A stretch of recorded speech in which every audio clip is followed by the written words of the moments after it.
Olá pessoal, bem-vindo e bem-vinda ao canal Amu Invest. CPTS 11, vale a pena? Venha saber.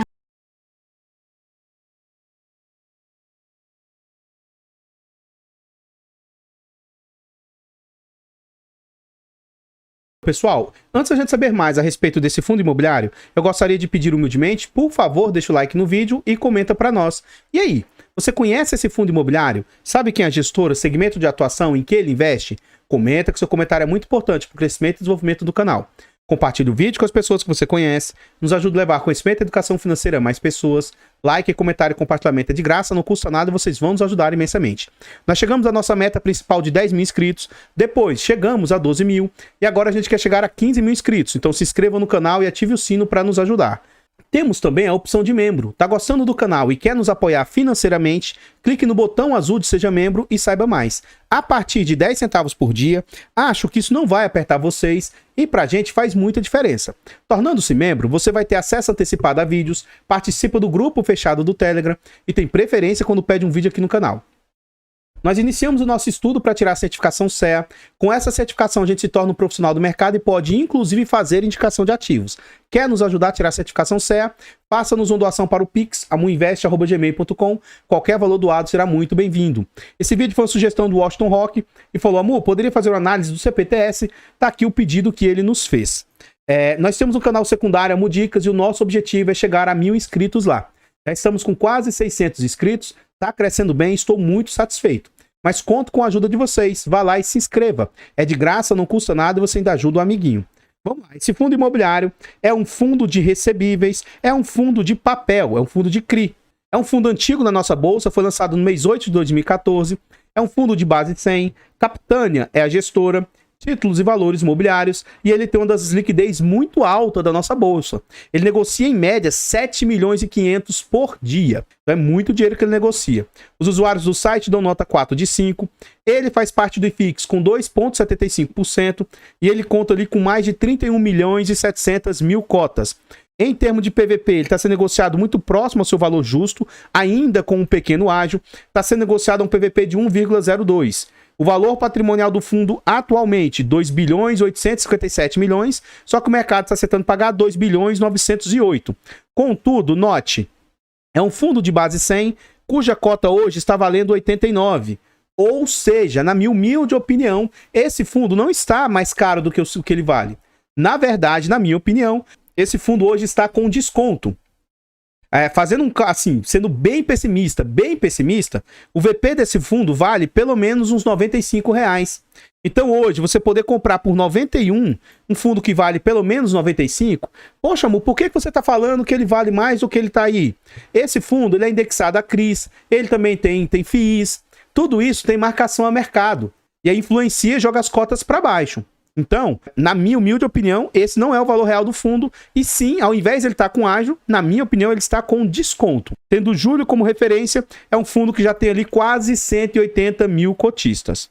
Aqui a gente vê as negociações do fundo recentes, né? Então, atualmente, 91,55, mínima de 87 e máxima de 100, isso levando em conta o último ano. Vamos traçar a linha dos R$100 aqui, e o que eu quero tentar demonstrar para vocês? Ora, é um fundo que, no grosso, no longo prazo, a gente vê pouca oscilação. Ele ficou o ano de 2017 até o ano de 2019, ali o início do ano, praticamente operando próximo ao VP. Teve uma pequena oscilação ali próximo de 103, 104 reais, mas ficou muito próximo do seu VP. E aí, no final do ano de 2019, o mercado fica eufórico e esse fundo ultrapassa o limite de R$110, chegando ali próximos a 120. Um momento em que outros fundos de papel estavam muito mais estourados, esse fundo aqui não teve tanta explosão assim. Vem a situação em março de 2020, o fundo opera os R$80 ali, rapidamente se recupera e volta a orbitar próximo ao VP, tá? Próximo ali aos seus R$100. E aí, você observa esse movimento de queda em todos os fundos imobiliários. E mais recentemente, atingiu finalmente, entre aspas, né, os papéis. Porque os papéis, momento em que todo o mercado estava caindo, os papéis não estavam. Então, desde mais ou menos fevereiro, março para cá, começa a queda dos fundos de papel. E o fundo agora está orbitando mais ou menos esse patamar de R$90. Virando a página, o que a gente observa? Em termos de pagamentos, tá? O histórico que o fundo voltou foi até 2016, mas a gente vê que ele é mais antigo. Lá em 2016, o fundo chegou a entregar acima de R$1, um e pouco. Nesse momento aqui, na época da Dilma, acredito eu, né? A inflação também estava disparada naquela época e o fundo estava entregando bem. No momento de normalidade, de Selic baixa, esse fundo estava entregando aqui, ó, 60 centavos, 90 centavos, ou seja, em média, mais ou menos 75, ó. Era o momento que o fundo estava mais ou menos estabilizado. Durante o ano de 2020, ele ficou mais próximo dos 60 centavos e somente no final de 2020 que ele começa a disparar para 90 e até acima de R$1. O ano passado, o fundo conseguiu manter-se mais ou menos um patamar de 1,10, R$1, 1,10, e esse ano ele está nesse patamar também estabilizado aqui de mais ou menos 1,10. Aliás, o ano passado ele ficou em patamar de mais ou menos R$1. O último anúncio do fundo foi R$1,10. Então, esse fundo já passou por 12 subscrições e a última subscrição do fundo foi nesse ano aí, entre abril e maio de 2022. Aqui a gente vê as últimas entregas propriamente ditas, né? Então, olha lá, ó, R$1, R$1, R$1. Já no ano de 2022, ele consegue melhorar o patamar para mais ou menos 1,10. 1,10, 1,10, 1,10, 1,8, 1,12, um pelo outro 1,10, né? 1,10, 1,10. Esse fundo ele costuma anunciar provavelmente no 10º dia útil, tá? Não tem como eu ter certeza absoluta, mas a data base dele é sempre por volta do dia 10, 12, ó. Acho que é o 8º dia útil, se eu não me engano, que ele anuncia. Amanhã vai ser o 5º dia útil. Então pode ser que ele anuncie lá para segunda ou terça-feira qual que vai ser o valor do mês de setembro. Então ainda não está anunciado. 10 de agosto, ele pagou no dia 17 de agosto, ele anunciou 1,10. Na época, a cotação R$ 89,00, o que dava um yield de 1,23. Para um fundo igual ao CPTS, gente, eu aceito 1,10 tranquilamente. Ou seja, mesmo sendo yield mediano e tal, você pode ver que é um yield aceitável, que está melhor do que lá atrás, ó. Como a cota estava mais cara antes, esse yield dele estava representando 1%. Hoje está representando 1,20. Então, para mim, é um yield totalmente aceitável. O fundo vem com 14% de dividend yield acumulado. Para um fundo que, na minha opinião, tem a segurança que o CPTS tem, é um ótimo yield aí para um fundo de papel. Aqui a gente vê que muitos institucionais têm posição no fundo. Eu deixei de trazer aqui talvez mais uma ou duas fileiras aqui embaixo, que ainda tinha mais, que é muito fundo, só que daqui para baixo são posições irrisórias, com posições pequenas. Então eu deixei de trazer. Mas tem muitos fundos imobiliários com posição nele. BCFF tem 1,37% das cotas, TRXF com 1,2%, o MGFF aí, ó, com mais 1,13%. Teoricamente, eles são o CAFOF com mais quase 1,10%, são os fundos com maior posição nele aí. Mas muitos institucionais têm posição no CPTS.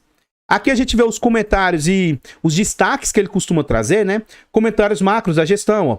A gestão pretende manter estratégia high grade e reciclagem do portfólio, ou seja, não adianta você esperar do CPTS um dividendo agressivo, porque eles querem fazer ativos assim mais defensivos, né? Então ele quer ter uma estratégia mais high grade. Estão reciclando o portfólio, estão vendendo ativos antes mais arriscados com a taxa X, trocando por ativos mais seguros com a mesma taxa. Então isso aqui é excelente. Pode ser que não melhore a taxa, mas diminui o risco, né? Então isso é muito interessante, ó. Consiste em realizar novos desembolsos em ativos de risco semelhante a taxas maiores, em paralelo ao desinvestimento de ativos de taxas menores no mercado secundário. No mês foi realizado desembolso de 51 milhões. Então outro ponto de característica deles é muito giro da carteira. Distribuição de 1,10, uma distribuição média de 12,81. O que mais? As movimentações, ó. Eles compraram 386 milhões em CRIs, a taxa média de IPCA mais 7, e venderam 410 milhões a IPCA mais 6. Então eles estão vendendo coisa barata e comprando coisa com taxa melhor. Está melhorando a taxa da carteira. O resultado do fundo de 1,13. Atualização monetária. Eles têm 84 centavos aí, ó, acumulados, acruados. Em algum momento, quando essa inflação desacruar, é um bom resultado a distribuir. Prejuízo não realizado com cotas de FIIs. Então, eles têm 17 milhões. Assim, se eles vendessem os FIIs que ele possui hoje, ele teria um prejuízo de 54 centavos.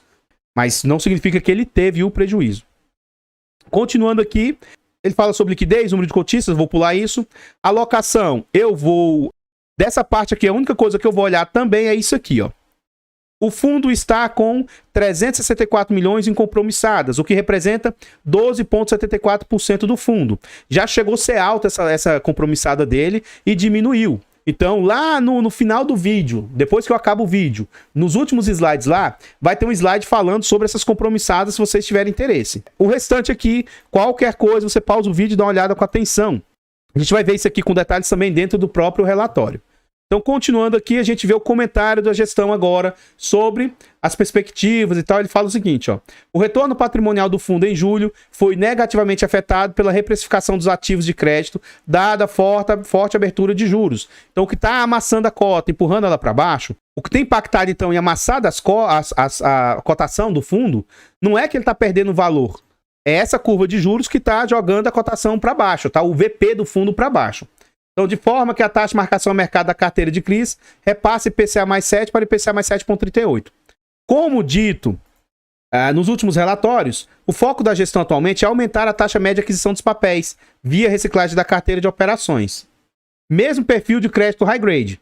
Isso nada mais é do que refazer o mesmo tipo de transação desembolsada pelo fundo recentemente, em termos de risco, porém com a taxa superior em relação a essa abertura aí.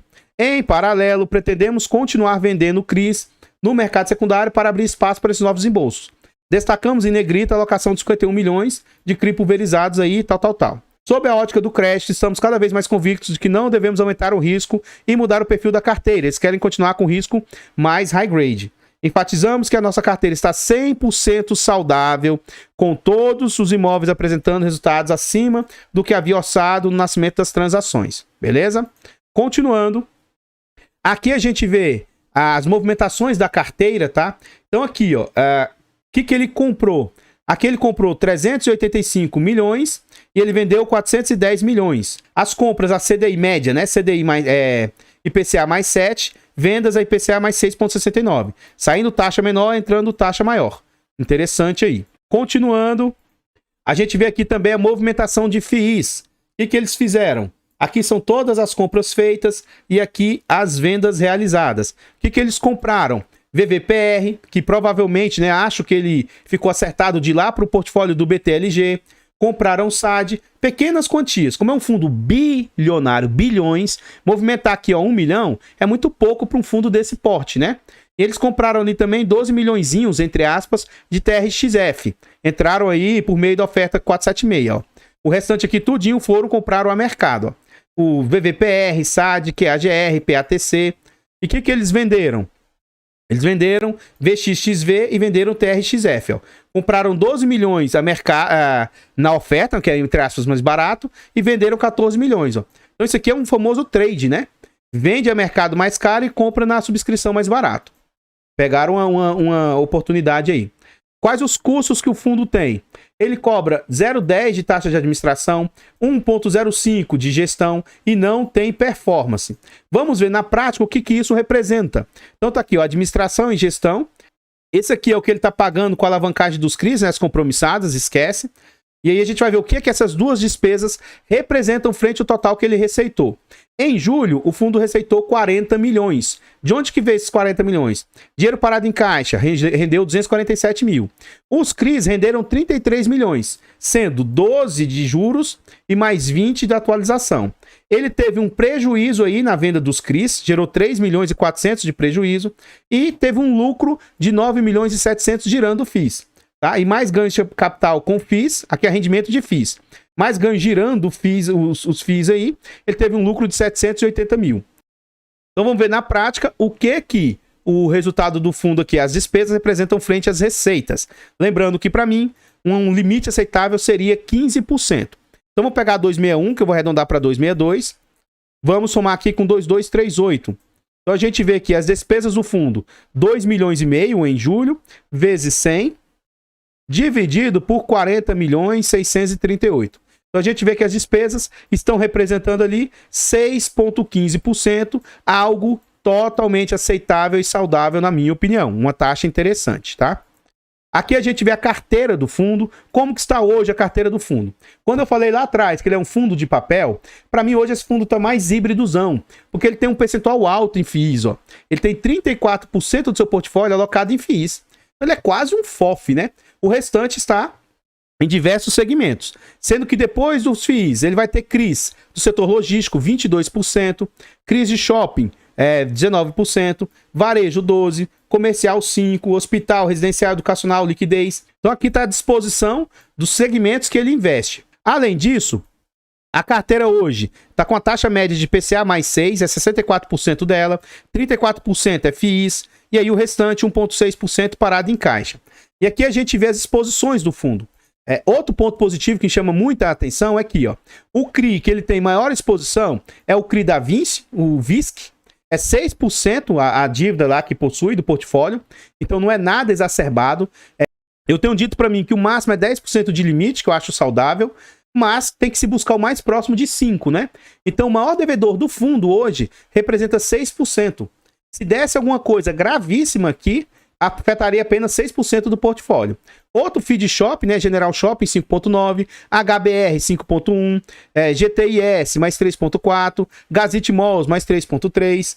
Enfim, nenhum devedor de CRI com alta exposição. Isso me chama a atenção muito positivamente. Continuando, aqui a gente vê por segmentos. Então, como é que está hoje a carteira do fundo? Hoje, 22%, como a gente já viu lá atrás, está em logística industrial, 19% em shopping, 12% em varejo, 5% comercial, 1% residencial e assim por diante, formando 64% da carteira. O duration é alto, tá? Isso aqui para mim eu não sinto confortável, mas é normal que o duration desse setor corporativo seja mais alto mesmo, tá? Porque são negociações de longo prazo. Os LTVs aqui, ó, média, o LTV médio, 59%.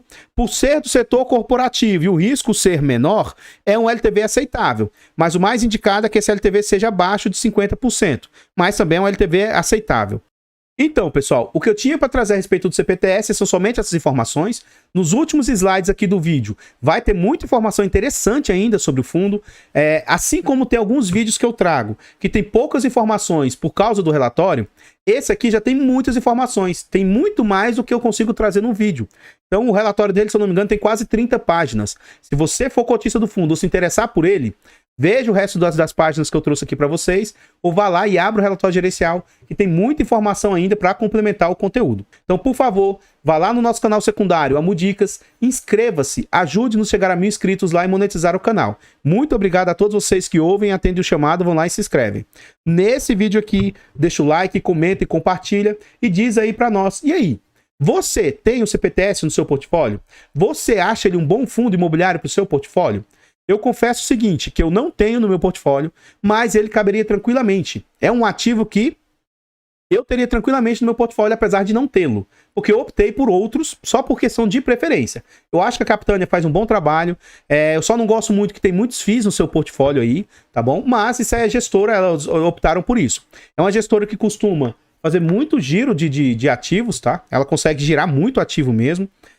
Mas, no geral, não tenho interesse de ter, mas teria no meu portfólio. Para mim, ele é excelente o seu portfólio. Esse meu ponto de vista não significa indicação de compra, venda ou manutenção do ativo. Por favor, compartilhe o vídeo, ajude-nos a levar conhecimento e educação financeira a mais pessoas, ajude-nos a chegar a 15 mil inscritos, se inscreva no canal e ative o sino, torne-se membro a partir de 10 centavos por dia e faça-nos uma doação no Pix para nos ajudar a tirar a certificação CEA. Está aí o Washington, um vídeo solicitado. Espero que tenha agregado, tenha ajudado, tenha trazido algum conhecimento. Eu vou ficando por aqui, vou deixar passando mais alguns slides a respeito desse fundo e eu espero encontrá-los nos próximos vídeos. Fiquem todos com Deus, tenham um bom dia, uma boa tarde, uma boa noite e... fui!